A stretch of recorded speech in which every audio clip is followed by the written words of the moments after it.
Hi, I want to try to initiate a wailing. If you don't know what a wailing is a exorcism of emotion. It is an opportunity to expunge emotion. And it's not common, I feel like, in the cultures that I grew up in. I grew up in Sugar Land, Texas, and then spent most of my adult life in Los Angeles. And granted, I was around a Korean American community in Los Angeles, and I was in a very mixed Asian, white, uh, increasingly Hispanic suburb in Texas. Uh, this is a process.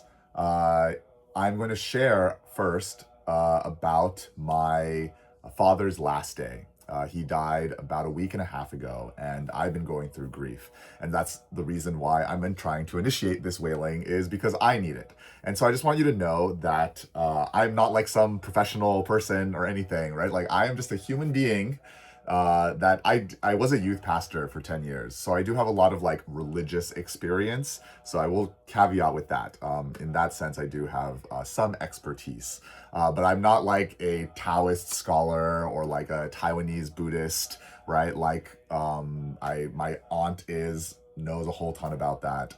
For me, it's just I saw these practices when I was a kid, right? I saw these practices at my grandfather's funeral. I saw these practices in some of the media that I could see from Taiwan, and like going to temples even just growing up, and seeing this practice. And so now I want to try to do it. How I'll do that is, yeah, I'll share the story of my father's last day, and then I'll try to sit in the emotions. There are items all around that I will share with you about my life, about his last day, and even the days subsequent to it, for the endeavor, right? Because I don't know if I'm going to do it, but for the endeavor to start crying. But basically, like, I need to move on. Like, I need to move on. Like, I have work to do, but I can't do it because I have this like emotional constipation. I believe that that's how my prefrontal cortex and my amygdala work, in that, like, as my life builds up, I need to express it somehow. I need to expunge it from my body. And I know that that's not how a lot of people work, but maybe that is how I work.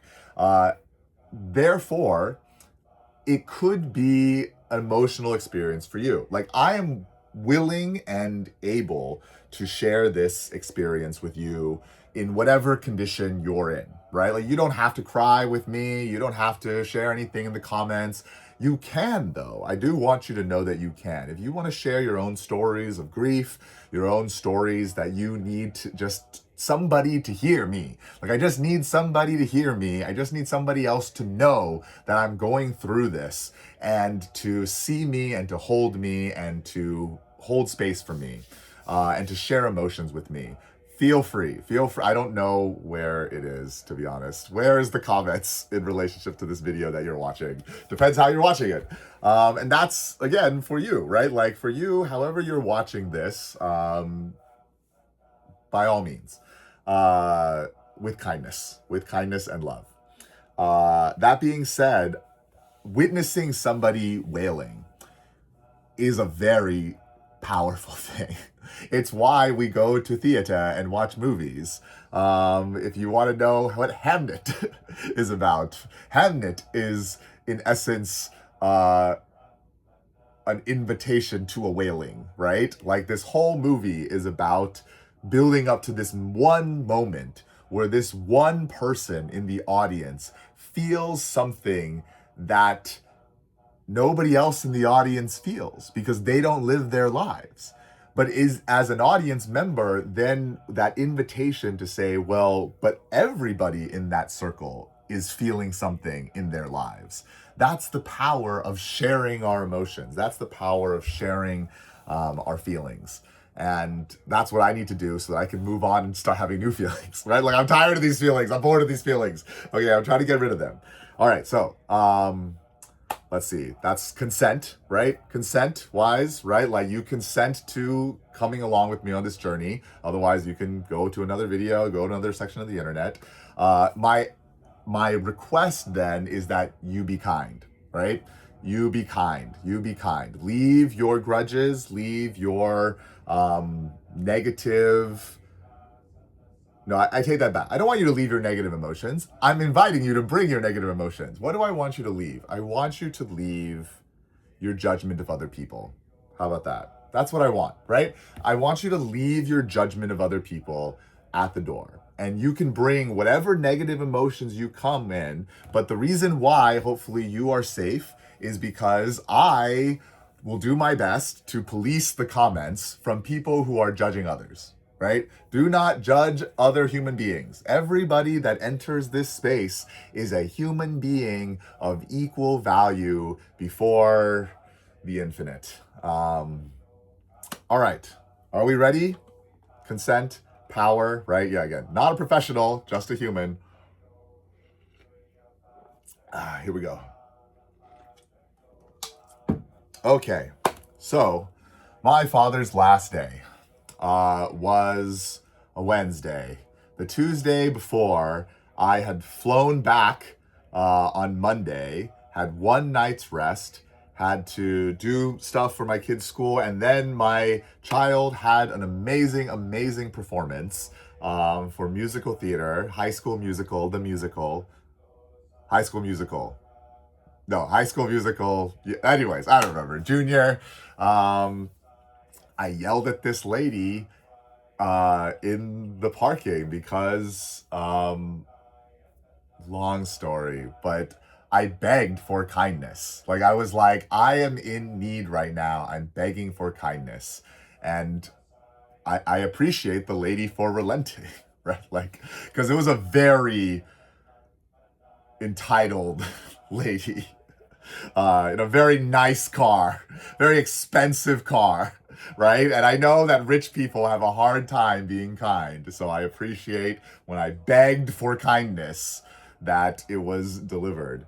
And then I caught a red eye back to Houston because I knew my father was dying. We all knew he was dying. Like, he has been withering for weeks. He hadn't eaten in like a week and like the last thing I'd eaten was watermelon juice. Like I watched as my father could consume less and less and less.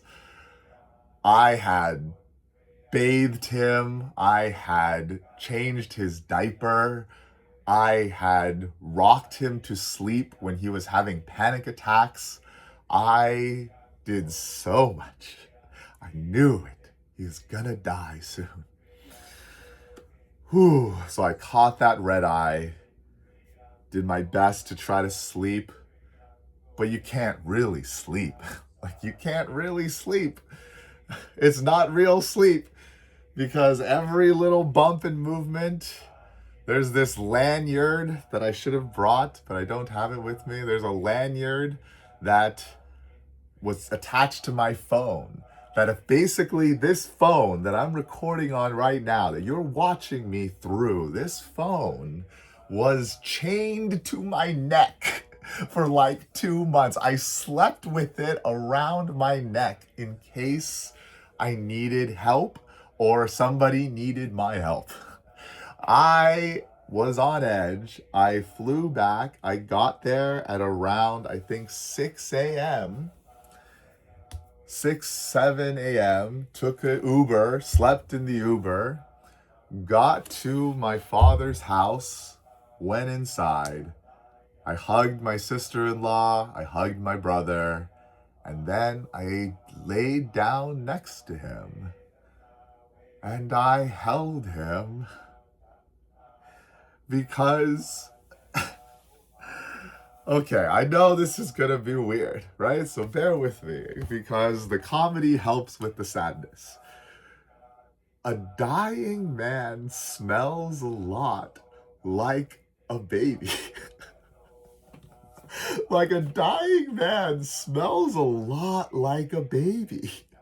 Like It's this strange, strange smell, right, of a dying man that you love, right? Like, here is a man who I smelled him when I was a baby. I smelled him. I felt him, right? I held his hand when I was a baby. And in my long-term memory, somewhere back here, is that memory.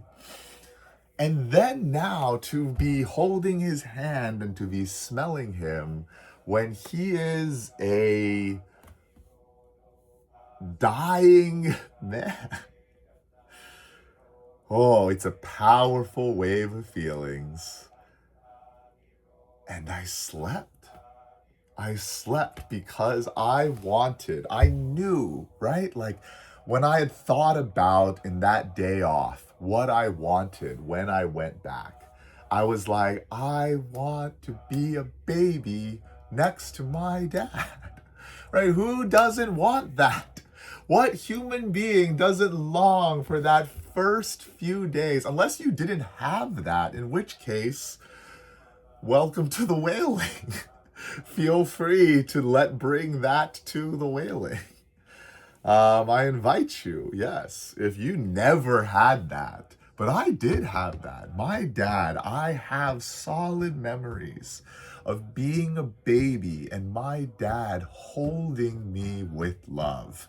And that I wanted one more time, and I got that. But then I had to wake up like 2 hours later because my body isn't like, and I think he needed help, right? Like, God, okay, the memories are starting to get cloudy. Okay, so I want to try to iron them out. He needed help. My dad, I could kind of feel him wake up. So I woke up. I think I checked on him, but I didn't understand. Like, I didn't understand, but I knew something was up. But I was like, listen, I talked to him, right? Like, I got to get myself going first, right? So I got up, right? I think I brushed my teeth, got my brother. My sister-in-law was out of the house getting their kids. I go back upstairs and I'm like, all right, here's the deal, Dad, right? Like, because I had prepped this the night before, right? Like, I'd been like, and one of the things we talked about in this whole cancer treatment, one of the jokes we had was, if you're not gonna die, you might as well live, right? Like, if you're not gonna die, then you might as well live. And so I was like, hey, Dad, right? He can't move. He can't talk. All he can really do is groan, right? His eyes, right? I was like, all right, well, if you're not gonna die, we might as well have fun today. I opened the blinds, right? Let the sun hit him. And then I was like, all right, let's do our tests. So I was like, first test, right?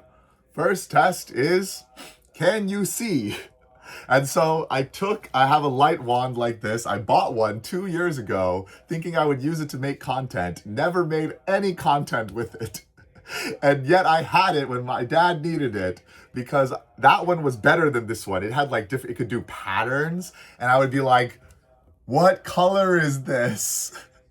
I would shine it over his eyes. I'd be like, what color is this? If you guessed blue, you're right.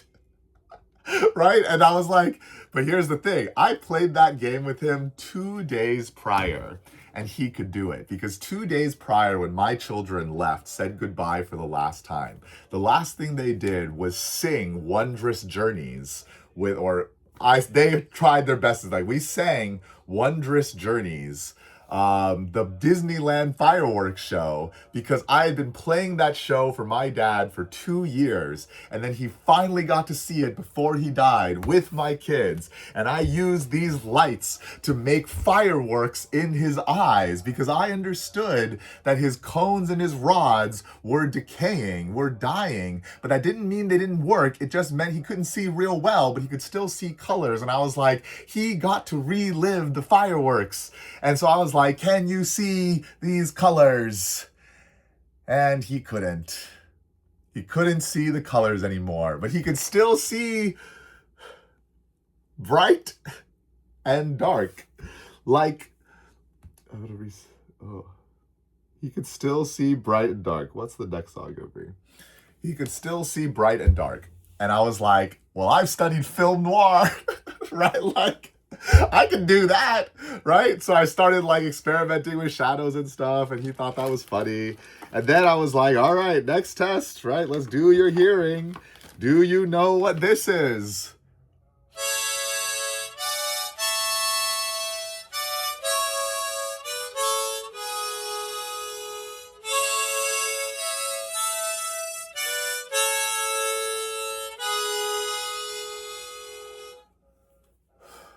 This is a butterfly harmonica that my grandmother bought in Japan. My dad's mom. And my dad has a very complicated relationship with his mother. He was the eldest son of the eldest son in a very, very patriarchal system. Like, he grew up in martial law in between Japanese colonialism and Taiwanese dictatorship. Very, very patriarchal. And my grandmother would alternate between being extremely, extremely kind and extremely, extremely cruel. But my father loved his mother and did his best to honor her, remember her well, visit her as much as he could. But my father is also a cis straight man who grew up in a patriarchy, and he did not understand. But he loved. And that's the funny thing, right? Like, you don't need to understand to love. But when you understand, you can love so much better and so much easier. I've been playing this for him for the last 2 years.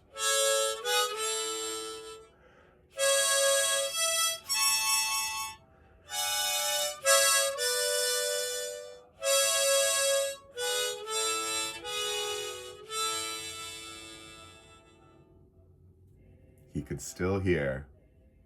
He could smile. You know, the funny thing was, as he was dying, right?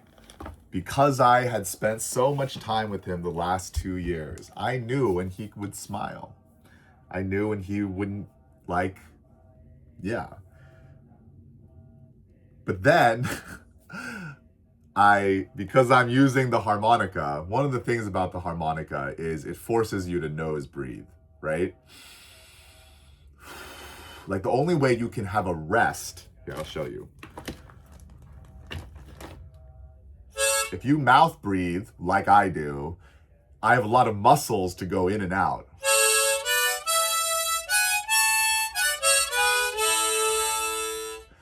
But the only way I can put a break in while doing air is if you...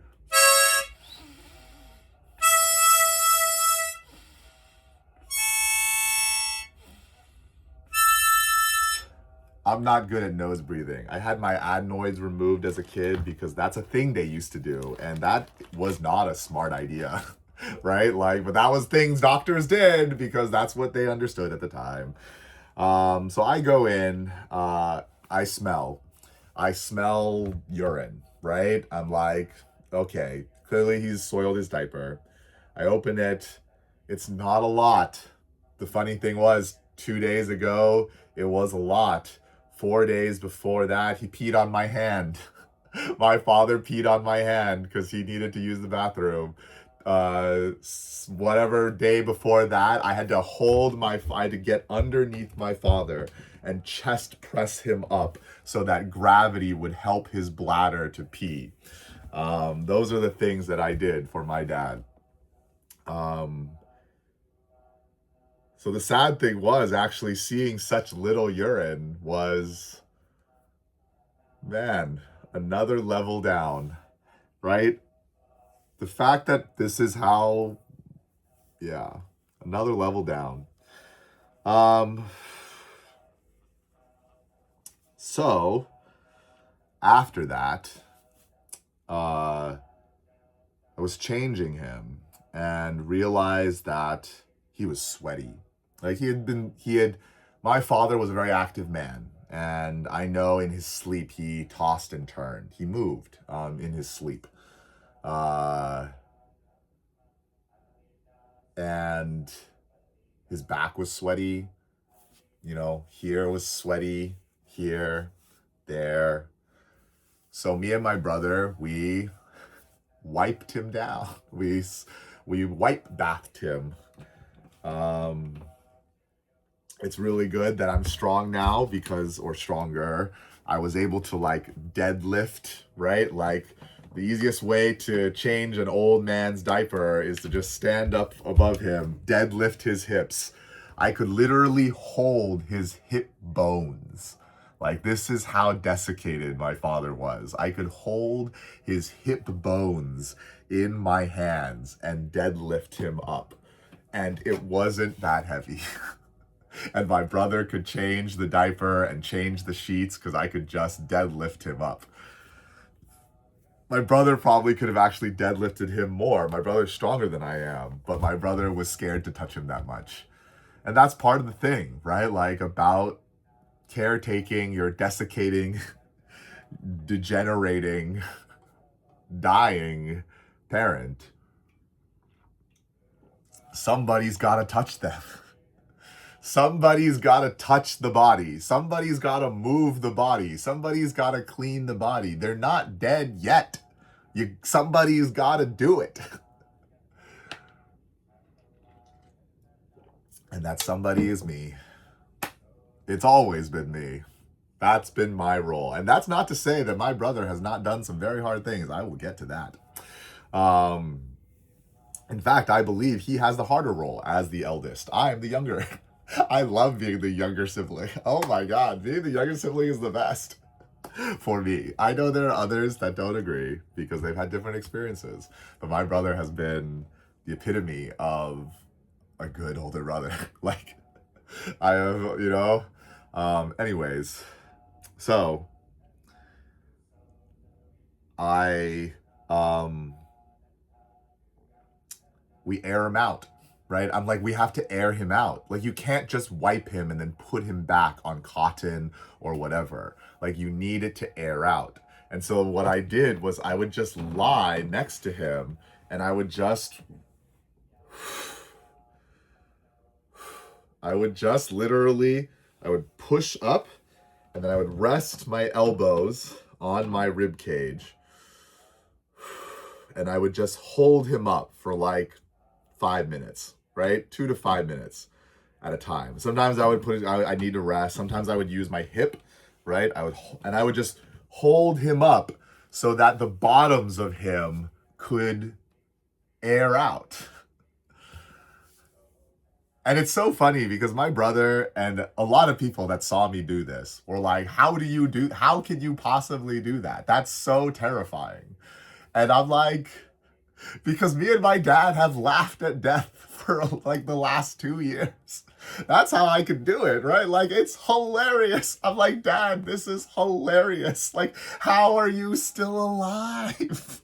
Like, I'm constantly, like, I'm talking the whole time, right? Like, I am just talking about happy memories, things that I remember. I'm making light of the situation because it is incredible. Like, I'm like, Dad, you are experiencing the very, very, very thinnest definition of life right now. Like, for you, life is like this tiny, tiny thread of a thing.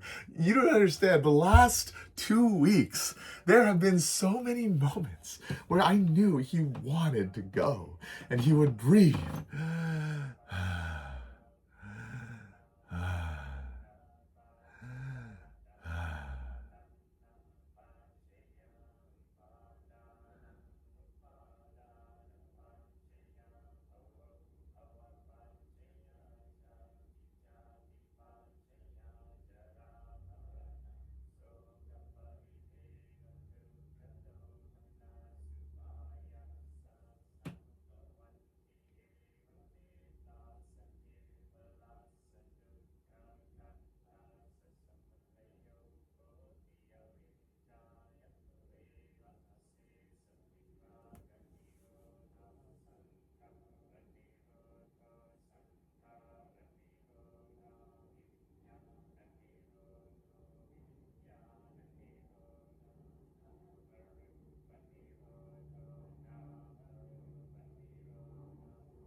And then he would gasp. And he'd still be alive.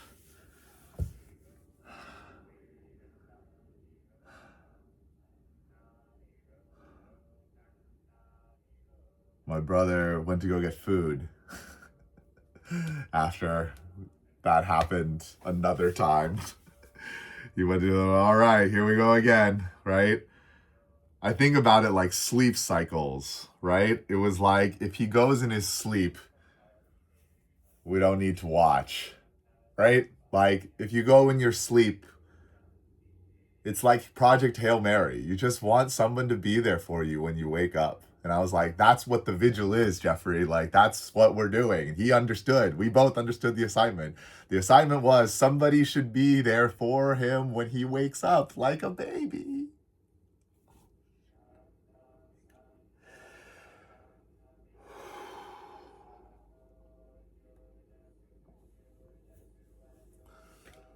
Like a baby. Leave the light on. My kids don't need night lights anymore. Isn't that crazy? My kids sleep in the dark. They're so brave. My brother went to go get food, so I decided to go play with him. I was like, all right, Dad, let's play. I was like, first I did chakras, right? I chakra'd him to see where he was at, kind of give a check. And I think I realized pretty quick, man, he's antsy, right? Like, again, this is my father who's like, even the only time in the last 2 years that he couldn't get up to at least move around was maybe day 2 of a couple chemos. Other than that, my father, even when he had that chemo bag on him, killing him slowly, poisoning his heart for the good of the rest of him, he still would do laundry. And he's been lying in bed for like 24 hours. And I was like, dude, you must be so antsy. And I'm like, all right, let's go for a walk. And I grabbed his legs and I stretched them, right? I stretched his legs for him and I could feel it. I could feel his muscles like aching to move. Like our bodies are built to move. And I started like I was like, look, it's like you're walking, right? And I'm like moving his legs and I'm like, whew, whew, all right, we're climbing that mountain. And I started listing him all these walks and hikes that we had been on together. Remember this one? Remember that one? And then think about the ones that you always wanted to do that you haven't been able to do yet. Gotta hold it. Not ready to wail yet. And then I got tired. I was like, bro, I'm doing all the work now. And it's so funny. My father walked. He walked so much. He loved to walk. Like Pride and Prejudice. I like to walk. Oh, I know. And so we walked. And then I was like, hey, Dad, I have an idea. You want to play tennis? And there I had a baseball bat, but here is a staff that my 10-year-old, 11 years old, oh my God, used for their Kane cosplay, Amazing Digital Circus. If you don't know, I might reference it later. The Amazing Digital Circus, it's what we all live in. But there was a baseball bat, that plastic one, like a kid's one, light as a feather. I put it in his hand, right? And I was like, imagine it's a tennis racket. And I was like, all right, let's warm up. And I lifted his hand and I went, and I did the sound effects.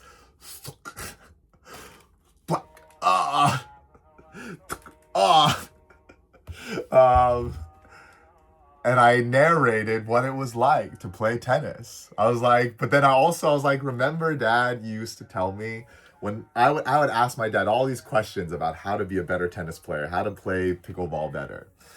And the answer he would give me every time is, don't think about it. Just hit the ball that way.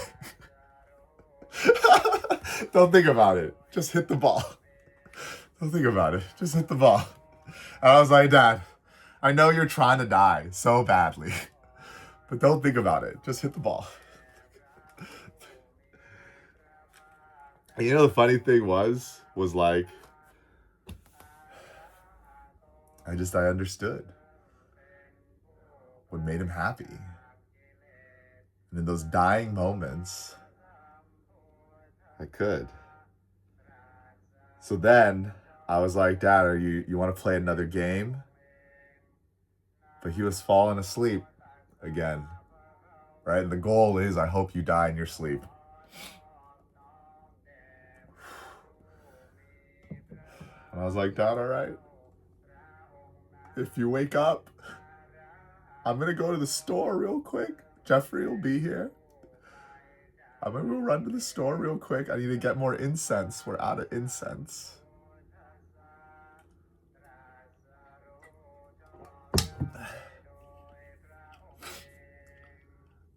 But Jeffrey's here. But if you're awake when I get back, we'll play another game, okay? But if you need to go, you can go.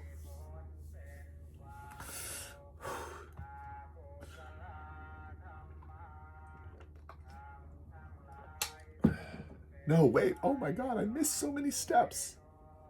Oh, I'm telling this story out of order. I ate lunch with my brother. His kids came and said goodbye. I helped them say goodbye. I'm not going to tell more about that because I think that's their story to tell now. But I have been very helpful. I have helped his grandchildren grieve, pre-grieve, say goodbye kindly.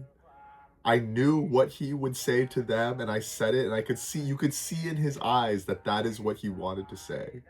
That he was proud of them. That he was going to see them at their games, at their performances. That he loved them. That they were good. And you could see that he agreed. Because I'd spent the last 2 years getting to know my father. Getting to know a father that for 4 years when I was between 18 and 22, I didn't talk to. A father who has hurt me. But not because he wanted to hurt me. Because he didn't know how to do the things that he wanted to do. And by the end, we learned together. So I went out. Where do you get incense? I was like, Hong Kong City Mall on Bel Air Boulevard in Houston, Texas. The second Asian mall, the first like big nice one. It's in a period of transition right now because it's in the older part of Bel Air that's a little bit, it's just older. But that's why I knew there would be an incense shop. The newer malls, I don't know. I don't know if there is going to be an incense shop. I know there might be some at the grocery store, but that's harder to find. But I was like, I know at Hong Kong City Mall, there will be an incense shop. And I drove there. There was rain and there was traffic. I listened to some of the songs that my father and I had been listening to for the last 2 years. Got to the store. They had a variety of incense. Some were fancy, and I was like, I think death deserves a fancy incense, you know? So I was smelling the fancy ones, and this very nice, probably on the spectrum boy was trying to help me, and I was like, smelling each one. And there was one, it was like a golden color, like a pearl gold, rose gold, I don't know, metallic. I liked the color, and I smelled it, and it smelled like what death should smell like, I guess. And I asked the guy, I was like, of all of these, if somebody's dying, which one? And he was like, the one you're holding. And I was like, that's what I thought. And then I went to go look at some jewelry, and one of them just caught my eye. Oh, first I was wearing this. Geode. It looks like a birth canal. It looks like a portal to the next world. I had been wearing this one. I'll let you see it down here. And I saw this ring.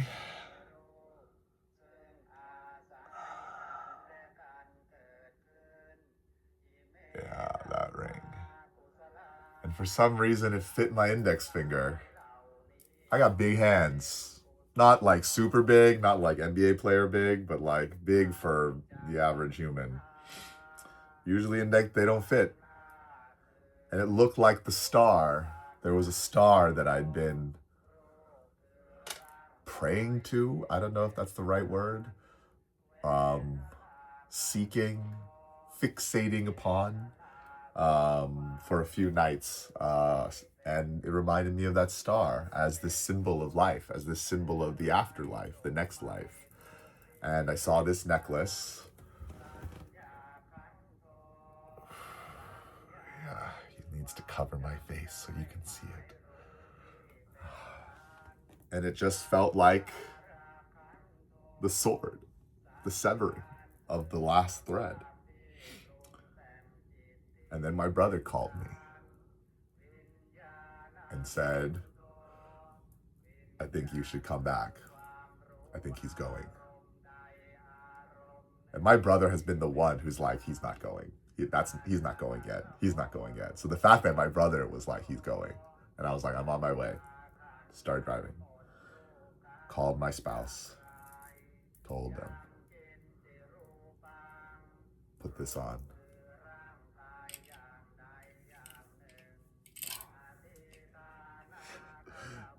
Doesn't fit in.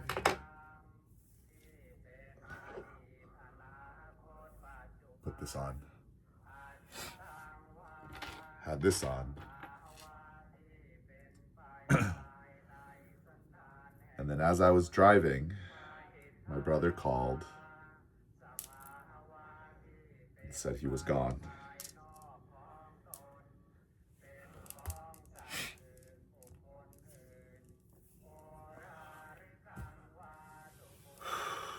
And I cheered.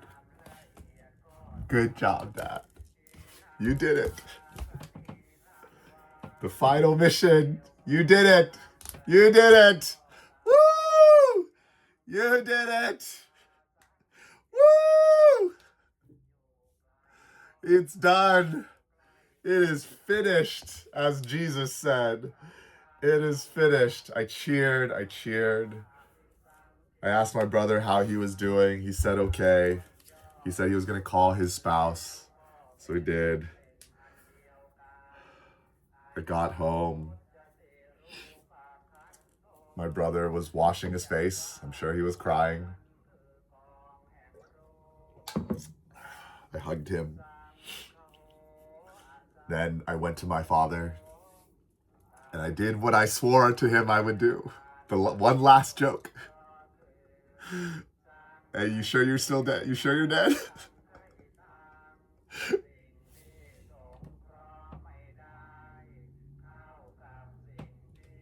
He was dead. So I took these that were by his bed. I left these for him 2 weeks prior. This one I got recently, a death chain. And I told him that if there's anything he wanted to tell me after, he died, that he just couldn't tell me, put it in this, and I'll hear it. And this was, here, I'll give you a close-up. Yeah, and this thing here, this was from Disneyland, from that Wondrous Journeys trip. And I told him that if you need any happy memories, put them in here, take them from here.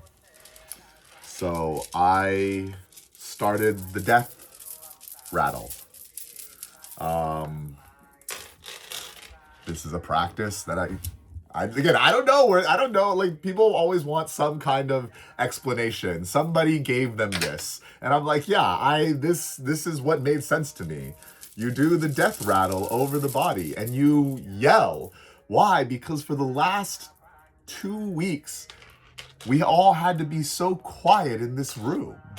And now, and this was a room that kids once played in. And now we can be loud again. And if his spirit is bothered by it, his body can wake back up. But he's dead. And he's in the next life. And I'm shouting these things, and I'm chanting these things. I'm telling him all the things that I want to tell his spirit, while I'm making all this noise, tangling my necklace.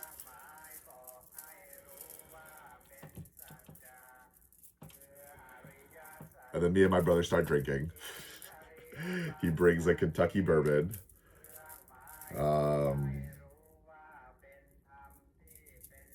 Oh shoot, these are really tangled now. All right, well, as I undo this, oh no, see, look, it's just physics. Then, all right, we're done with the chanting. My father had this little chanting box that he would turn on at different times, and we were like, we're done with the chanting. Let's play, let's grieve. I have this playlist called My Dad is Dying.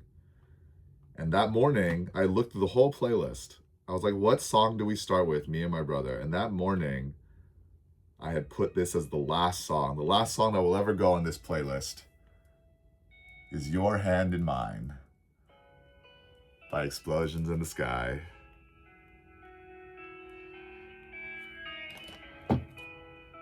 And me and my brother start grieving.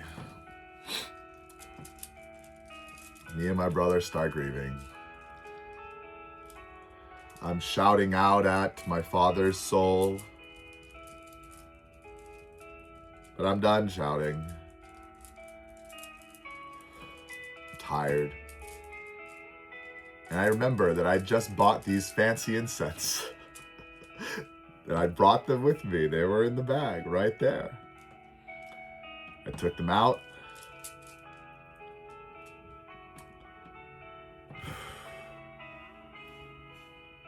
Checked in with my brother. I took out one for his wife and one for each of his children, naming them as I did. And then he took one for my wife and for each of my children, naming them as he did. Then we shared one each for our grandparents, who are now with my father. I took the lighter, like, we held our sticks together. I took the lighter and I said, one flame. He liked that. That was a good line. One flame, right? Like in a movie line, that would be a great, in a movie that is like, one flame. We let the incense go. They went into the air. And I got up and my brother held his and bowed his head. He was going through different emotions than I was. He had to watch. My father knew I was weaker. And I was too much fun. I was the younger brother. But my father was the eldest son of the eldest son, and the eldest son needed to be with him at that end. And I remember holding the incense and walking around his body and bowing and seeing the ashes of the incense dropping onto the sheet. And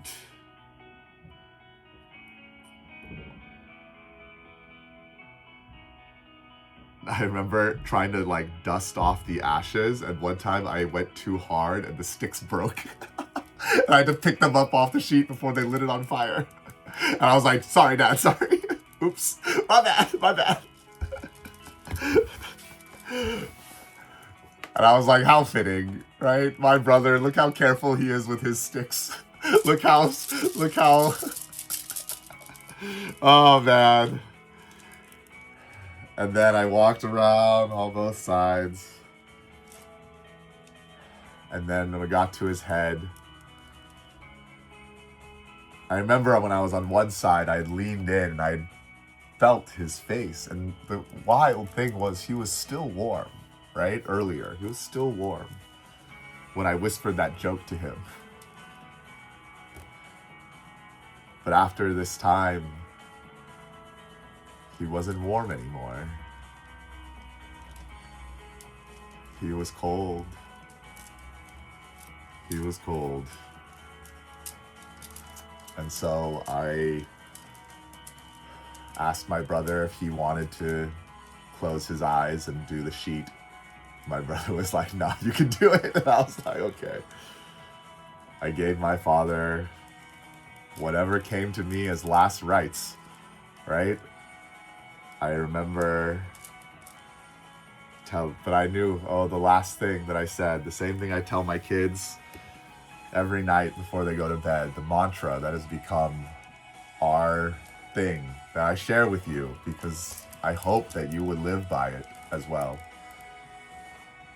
You are loved, you are special, you are beautiful, you are important, and you are strong. And I closed his eyes and I put the sheet up. Then we put our incense away and we went back in the room and we kept drinking. Because that's what we do as men. That's what we've been taught. That's how we do it. And I played this song.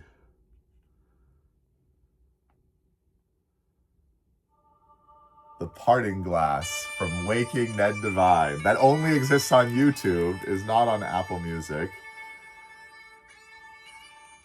And me and my brother, we sobbed. But we also sang. Or I sang. I think he sang inwardly, like, so at like church, right? It used to be this thing where you play the music so loud so that no matter what people's voices sounded like, the acoustics would make it feel like you had the voices of the people singing on stage. It was... Some people, if you're cynical, it was emotional manipulation. But if you go to concerts, it's collective effervescence, right? Like, it's like the Eras Tour. It's like a Dave Matthews Band concert. I went to a Dave Matthews Band concert 2 weeks prior because they played in Houston. And I needed that because that was where I had my first wailing. That was where I could wail. Nobody helped me. That was unfortunate. The security guards at least watched out for me. But yeah, we sang this song. Fill with me.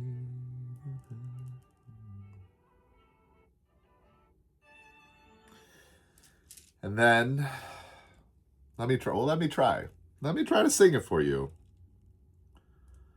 I got 15 minutes.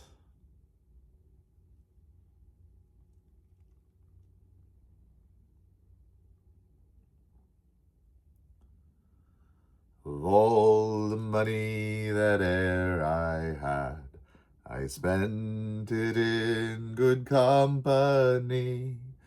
Oh, all the harm I've ever done, alas, it was to none but me. And all I've done for want of wit, to memory now I can't recall. So fill to me the parting glass, good night and joy be to you all. So fill to me the parting glass, and drink a health whate'er befall. Then gently rise and softly call, good night and joy be to you all. Of all the comrades that e'er I had, they're sorry for my going away. And all the sweethearts that e'er I had, they would wish me one more day to stay. But since it fell into my lot that I should rise and you should not, I'll gently rise and softly call, good night and joy be to you all. So fill to me the parting glass, and drink a health whate'er befall. Then gently rise and softly call, good night and joy be to you all. But since it fell into my lot that I should rise and you should not, I'll gently rise and softly call, good night and joy be to you all. So fill to me the parting glass, and drink a health whate'er befalls. Then gently rise and softly call, good night and joy be to you all. What a great song. What a great funeral song. My God. So me and my brother, we did that. Then we did this Grace Is Gone version by Dave Matthews Band, because his first concert was Dave Matthews Band at the Cynthia Woods Mitchell Pavilion. My last concert was Dave Matthews Band at the Cynthia Woods Mitchell Pavilion. And so I was like, it's only fitting that we end on Dave Matthews Band, because this song is Grace Is Gone. It's a 16-minute version that I won't play the whole version for you, because we'll move on. But it's from Live Tracks. It's from 2006, 7/8/2006. And it starts off, it's 15 minutes long. It starts off real soft, and then it gets real sad, and then it takes a turn for joy. And I think that's what my brother needed. I think it's what I needed. My brother decided to call the funeral home. We did it out of order. We were a little drunk. We were supposed to call, the hospice was supposed to send a doctor. We had called the hospice nurse, but the doctor was not arriving in time. And I think we needed to get the body out, or he needed to. I didn't know what I need. And then the funeral home came. They took the body. My brother went with them. And then I was alone in my father's house. And I started wailing. I understand now what it is it's called the caretaker's drop. Somebody said it. Maybe I'm making it up. But for the last 2 years, I had spent those 2 years being my father's caretaker. I had spent it helping him and shepherding him and caring for him. I had spent all this time And I had sacrificed a lot. I'd sacrificed time with loved ones here in Los Angeles. I'd sacrificed time with my children. They understood that. That's what life and death is. My father could not leave Houston because he loved somebody there. And it wasn't my mom. They got divorced a long time ago, right? But he loved somebody there. And I know the power of love. And I couldn't, drink to remember and another to forget. Excuse me, please, one more drink. Could you make it strong? 'Cause I don't need to think she broke my heart, my grace is gone. One more drink and I'll move on. I started wailing and I was alone because my father couldn't leave Houston. Because he held on. I wasn't alone the time before when he thought he was going to pass. I wasn't alone the time, but we have children that needed us. And that's the beauty of it, isn't it? Right?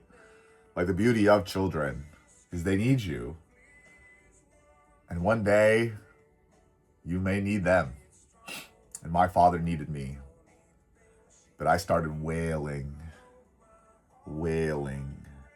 And I was going through my phone and I was trying to call all the people that I love, but I don't think they were ready for it because culturally, I think they all wanted to be there. Everybody wanted to be there for me. And I believe that, truly I do. Everybody wanted so badly to be there.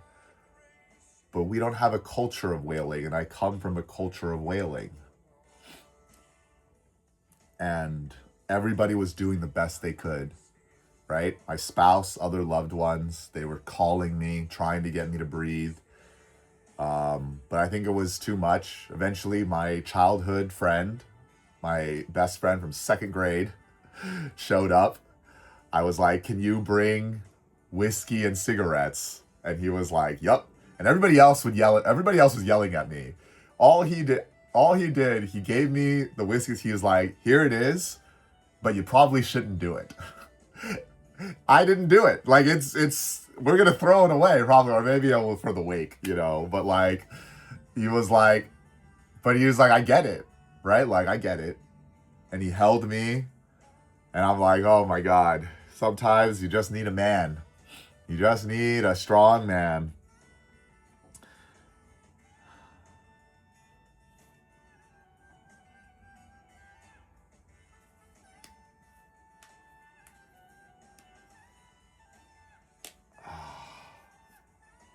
All right. You hear how the music gets more enthusiastic. We're going to go back to the chants now. My mom eventually got me off the floor. The first time my mom had ever been in my father's house, because they were not on speaking terms for most of my adult life.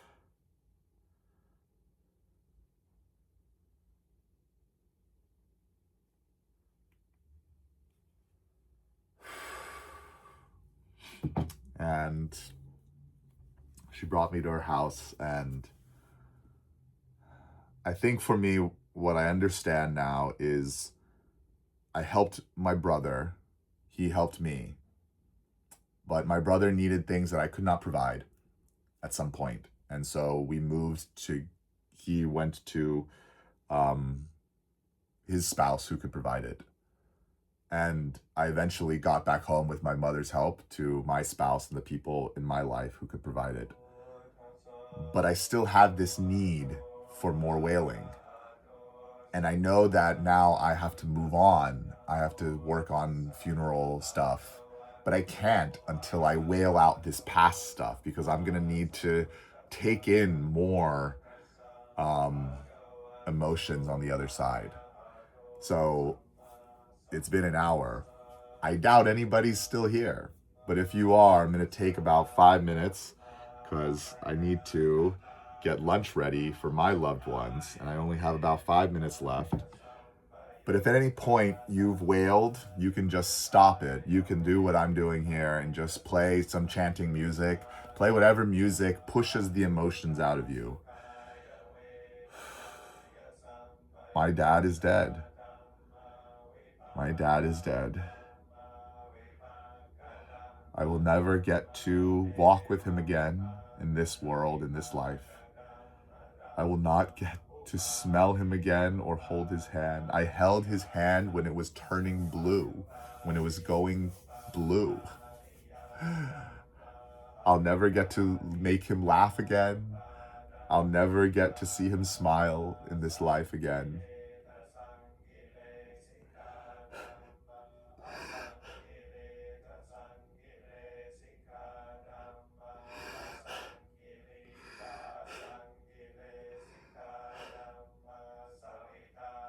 And I don't want to forget.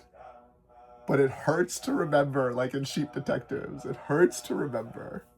Oh, God, I gotta take this off.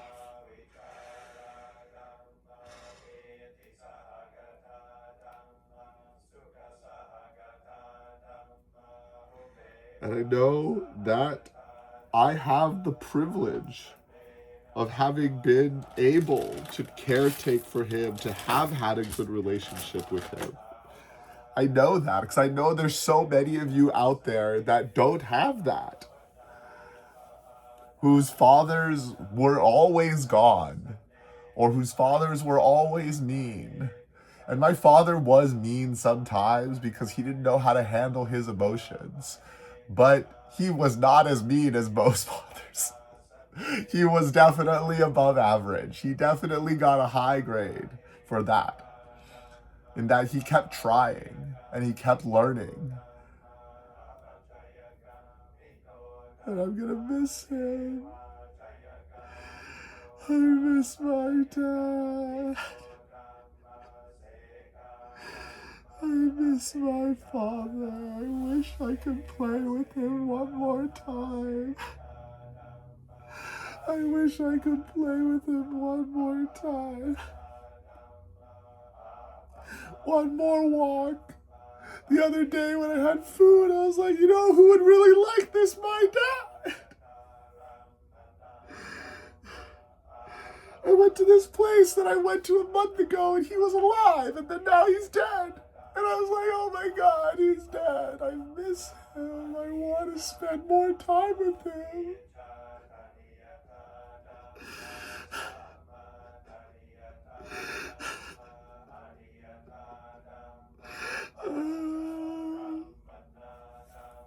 I wanted him to see my kids grow up. I wanted him to be there for those things, and he won't be there.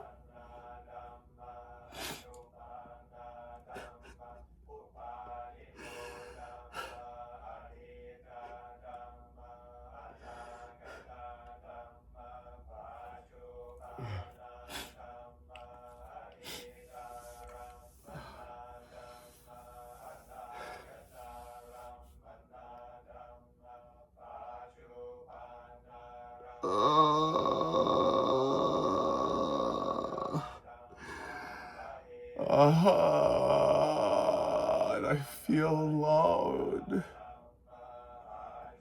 There was always somebody there, even as much as it hurts sometimes. He was always there, and now he's not there. And I'm the one that has to take all this weight. It's like it falls on you, and it's so heavy.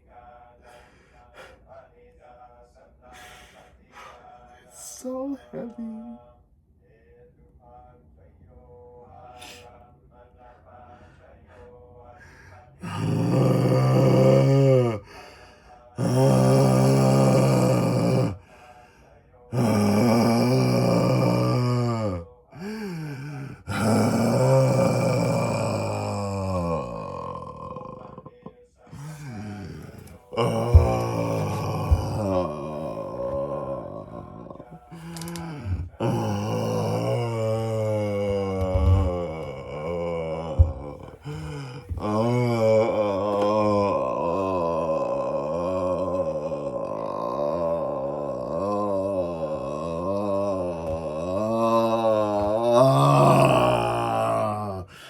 Oh